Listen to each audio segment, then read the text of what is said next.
welcome to the newspaper review. Today is the 22nd day in the month of August 2022, and we are live here on Tap TV with the newspaper review. Thank you so much for joining us, and to our viewers that have been here with us, we really love you. You know that, right? And if you're just seeing this video for the first time, do well to subscribe to this channel because this is where we'll bring you the headlines across newspapers around Nigeria. We will get to analyze some of the headlines we read to you here on the program. And to do this analysis with me, I have Mr. Sonny Gomera here. You are welcome to the program. Thank So you. good to have you here with me. And we're going to together be analyzing these headlines for you. You can also be a part of it by dropping your comments and a reaction on the comment section. Let's also see or hear what you think about some of the headlines we'll be reading out to you this morning because, yes, over the weekend a lot has happened and then I want to bring this to you. We'll go straight to taking the headlines, even though we'll begin with this day newspaper. And Mr. Sonny, before I carry on, how was your weekend? My weekend was fine. All right. What do you think about the loss of, this weekend for me in sports was a very cunning weekend. It seemed very strange where we had our women's football team, the Falconet, lose their chances of progression in the women's competition. And then we also had Anthony Joshua lose his fight, to Usyk. And then Kamaru Usman, the UFC champion, also losing. What do you think of all of these losses came in sports? It's sports. You don't have to win all the time. Yes, I agree with you. Well, we're going to carry on, and like I told you, we'll begin with this day newspaper. And on this day newspaper, the headlines from the beginning part of that paper here says Osibanjo, federal ready to resolve tariff shortfalls in power sector. Tells electricity board to protect interests of ordinary citizens. BPE says 4 discos successfully taken over. All right, so do well to get details of that on this day newspaper. We also see here audit query, House probes NIPC over 1 billion naira extra budgetary expenditure. Details you find on page 6 of this day newspaper. Moving on, we see Sarah tells Buhari to withdraw threats to shut down the TV radio stations. Details is on page 10 of that paper. And then we're moving downwards, we see as the major headline here, Atiku, Inec laying foundation for rigging 2023 polls with manual collation of results. I take that again, it says Atiku, Inec laying foundation for rigging 2023 polls, manual collation of results. Says there must be strict adherence to electoral law. Commission clarifies position, insists electronic transmission of results stays. All right, so do well to pick up a copy. This day needs to get details of that paper. And at the very bottom part there, I'll take this one. It says Okawa Ibori Omoagege orders eulogizes Olu of Warri on his first coronation anniversary. Details is on page 57 of this newspaper. So do well to pick up a copy and read up the stories. All right, Mr. Shani, let me come to you. It's one of the topic of discussion so far this new week as to INEC, the rumors of INEC saying that they're going to manually collate votes come the 2023 general elections. And here, as the major headline here, we see Atiku saying INEC is already laying the foundation for rigging manual collection of results. If that story is true, do you agree with Atiku? I find it hard to believe. And I don't think it's true because we cannot be going forward and then going backward again. Already Nigeria has been taken backward in terms of our economy, in terms of the power sector. So many things have gone wrong. So I don't think INEC will want to join forces also take us back. Because this morning the INEC public relations officers came out to say that there's nothing like that, INEC is still going to go on with the electronic transmission of voters. So they said INEC is only in that circumstance. So I don't see them going back on that because it already has been signed into law.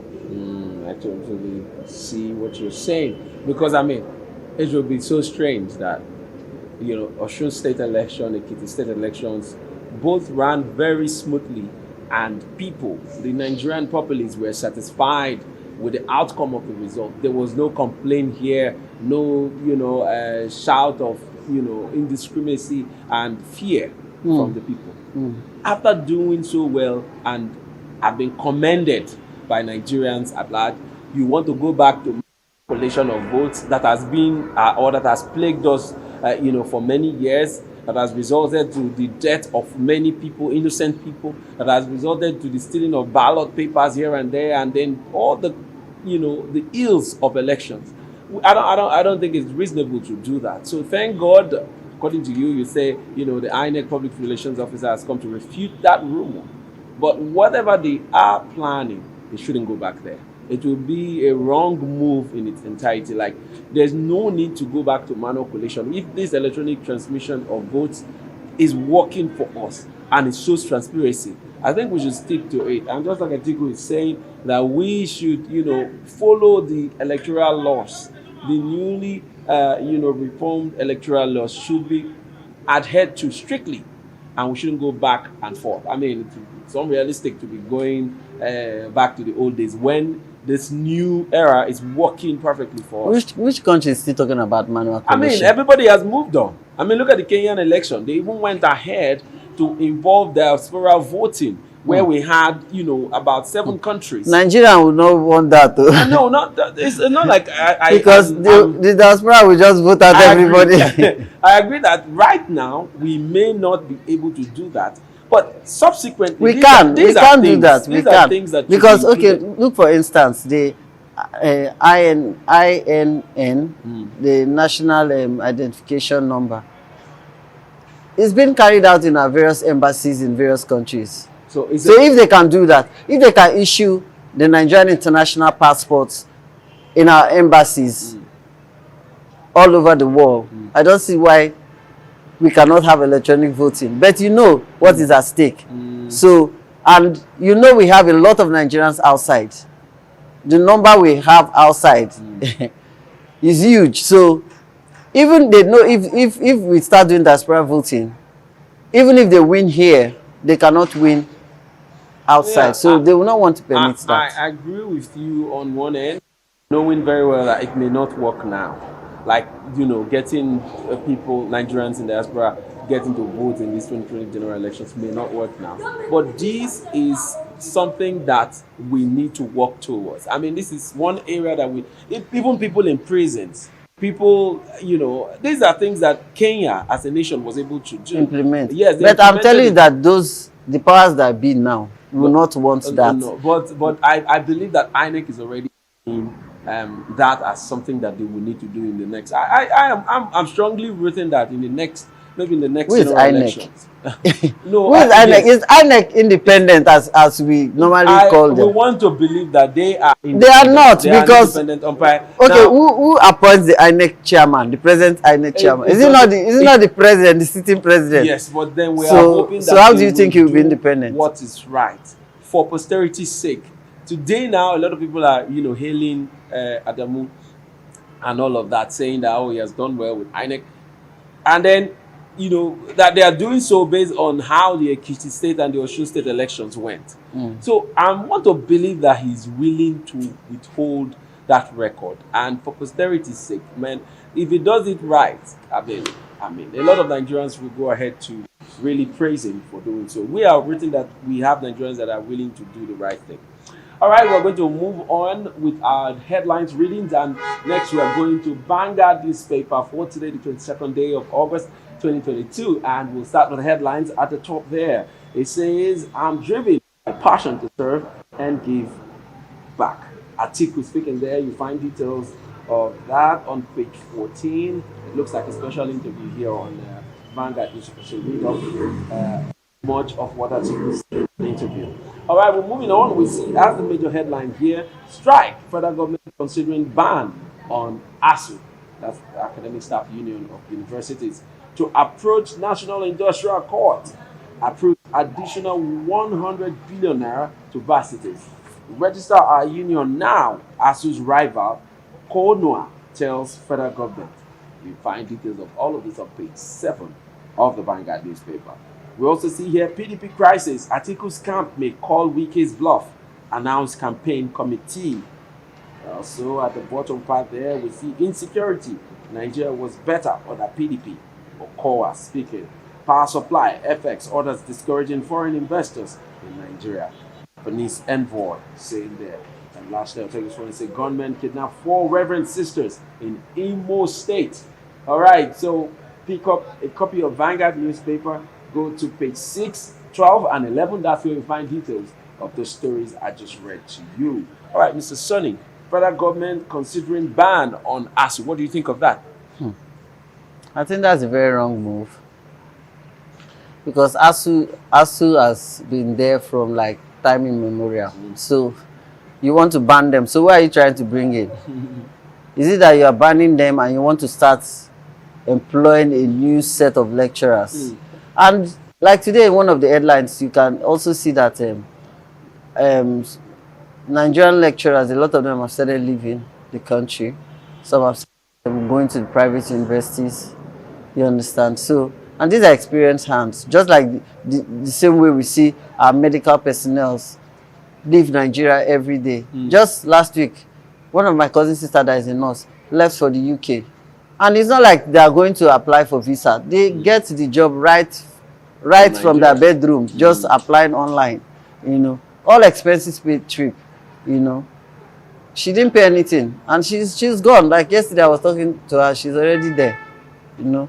So, same with our lecturers, they've started leaving. You understand? So I think it's a very wrong move. It's just for them to settle. What I was expecting federal government to do is to call them to the round table and say, see, what you're asking for right now, we cannot give you that. You understand? But we can give, they can just take a shift and say, okay, this is what we can provide. What can you also provide? What can you also bring on the table? This is what we can bring on the table right now. Let us meet at this point, you know, and resolve this whole thing. Or say, okay, in the next 5 years, we implement this. You understand? Out of everything you're asking for, these are the ones we can do. You understand? So I just feel the federal government is not telling them anything useful. You know, they're just forcing them to go back to work. And even withholding their salaries for 7 months, I don't think is also wise. You understand? Because that backlog, you still have to pay it. Yes.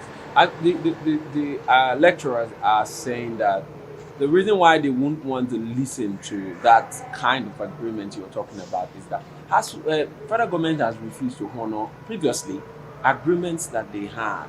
They have refused to honor more than 80% of these agreements. Meaning that when you say, okay, we'll do this part now, we'll do the other later, they don't ever come back to the table to want to do the other. That is why these strikes have been, yes, but because of all the meetings have been met that has been met at a deadlock kind of situation. I think, and presently, you know what the country is, what the economy is. Even though our country will still say they are buying vehicles for Niger Republic, they are doing railway to Niger Republic. You understand? Yeah. We don't have money. You borrow money and you are still doing things for neighboring countries. Those money, why not invest it in education? You understand? If our senators and our House of Assembly reps can still be collecting the kind of money they are collecting under this stress Nigeria is going through, you understand? We've never had one day that their salaries were not paid as at when due, or they were being owed for 2 months or for 3 months. But pensioners are owed 7 months, 8 months. You understand? So sometimes when you put all this into consideration, you will not blame Asuu for saying that, okay, if we professors are earning 400,000 per month, you understand, the sitting senator is earning close to 25 million a month. Why can't they pay this amount or pay this or put this amount into education? So I think that's just the whole thing. We need to, there's a whole lot of overhauling that needs to be done in terms of government. One would ask, why is it so difficult for these lawmakers, these leaders, to make the necessary sacrifice to attend to a sector that is on a downturn, and a sector that is so important to nation building as education. Yes. Why can't they make the necessary sacrifice to attend to this? I mean, because look at it.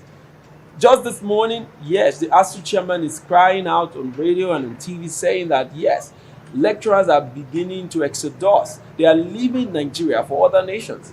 I mean, that is something to worry any country, any nation that is progressive.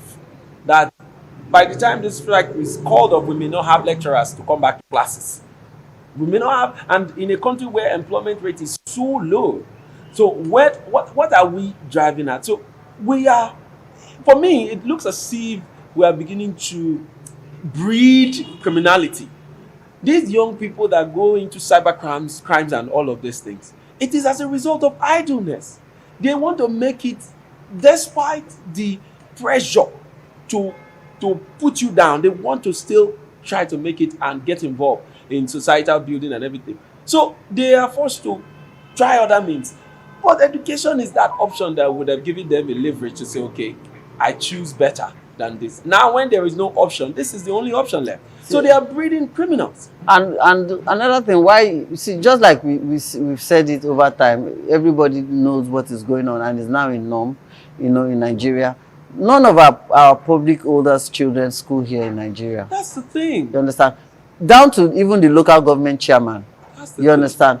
And any Nigerian that have a little amount of money, okay, just for instance, even take a look at even our priests, the so-called pastors and reverends in Nigeria that will tell you, oh, stay in Nigeria, Nigeria is good, Nigeria is green, you can make it here in Nigeria.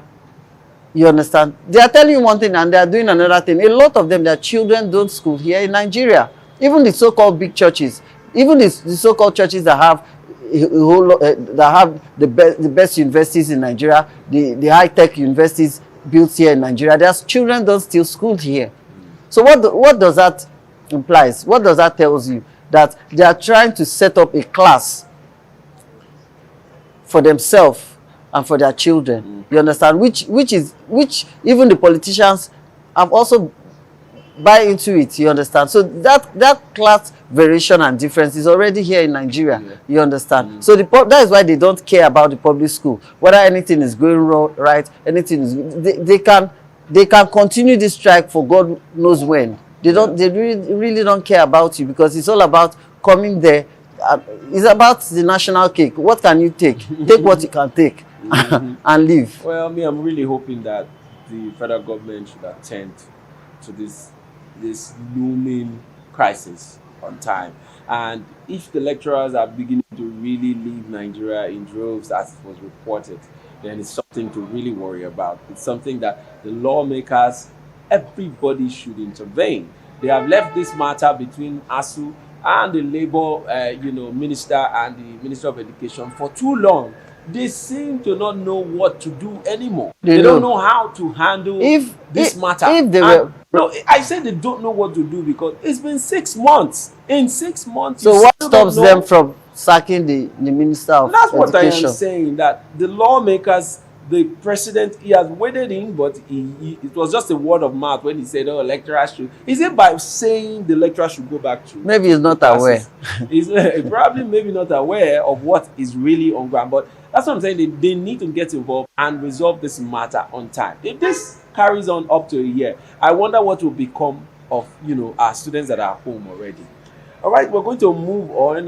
But our next paper here will be Daily Trust newspaper for today, the 22nd day of August 2022. And on Daily Trust, we see here 2023, Inec insists on e-transmission of results. I guess that should, calm the nerves of people that were thinking that, oh yes, Inec, they want to do manual means of transmission of results, and that's not going to work. So if Inec is responding by saying Inec insists on e-transmission of results, that should really calm the nerves of many Nigerians. All right, moving on, we see this headline here. It says, despite CBN warning, banks rejecting lower dollar bills. Despite CBN warning, banks rejecting lower dollar bills. You find details of that on page 28 of the Daily Trust newspaper. We also see here, banditry kingpin Bello Turji has embraced peace. Zamfara government speaking there. You find details of that on page 7 of the Daily Trust newspaper. Also, as a major headline here, it says monkeypox cases rise, spread to 26 states. Federal government and FCT inclusive. Confirmed cases highest in 6 years. Experts experts harp on precautionary measures. NCDC raises surveillance as states trace contacts.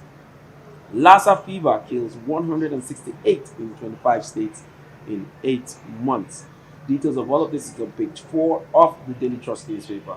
We also see here 6 wedding guests, 4 Reverend Sisters kidnapped in Katsina, Imo State. You will see that on page 5 of the Daily Trust newspaper. Monkey, well, that's all the headlines on Daily Trust, so do well to pick up a copy. All right, Mr. Tony, I'll come to you.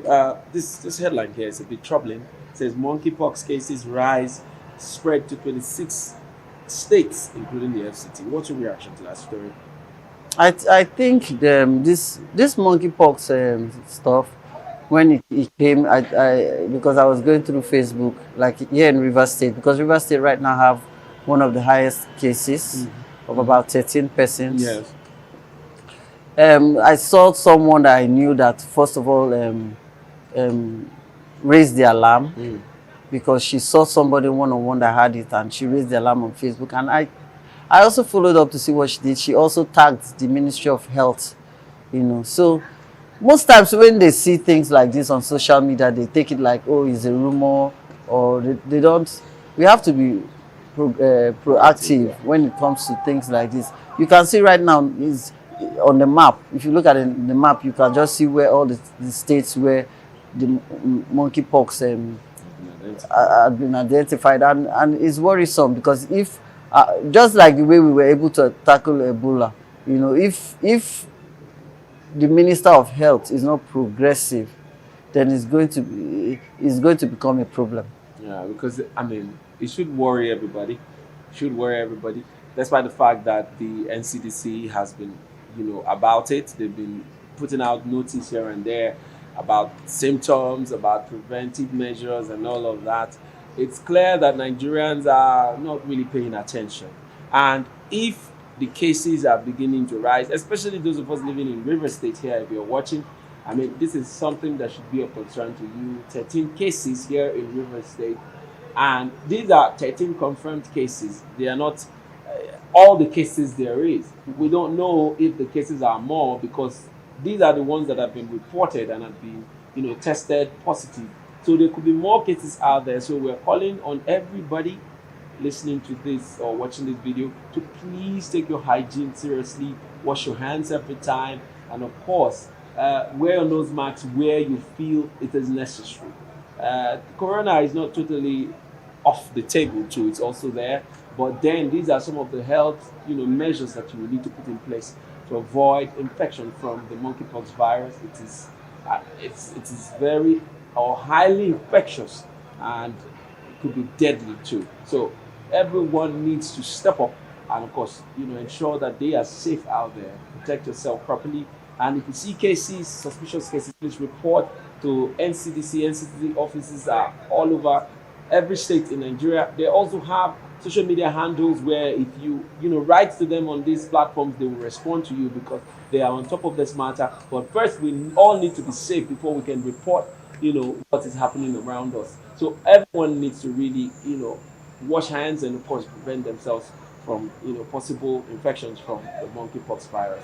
If they're bringing this up, then it is getting really serious. Mr. Sonny, I want to thank you so much for coming on the program this morning. Thank you for having to our viewers, thank you also for staying with us up to this time. Until we come your way next time, please do well to also follow us on all our social media handles on Facebook, Instagram, and on Twitter. Plus, here on YouTube, you need to click on the subscribe button and, of course, the notification key. That's how you get notified whenever we come up with a new episode of the program. All right, until next time, I'll see you. My name is William Sabule, and this has been the News for Review. See you next time. Bye.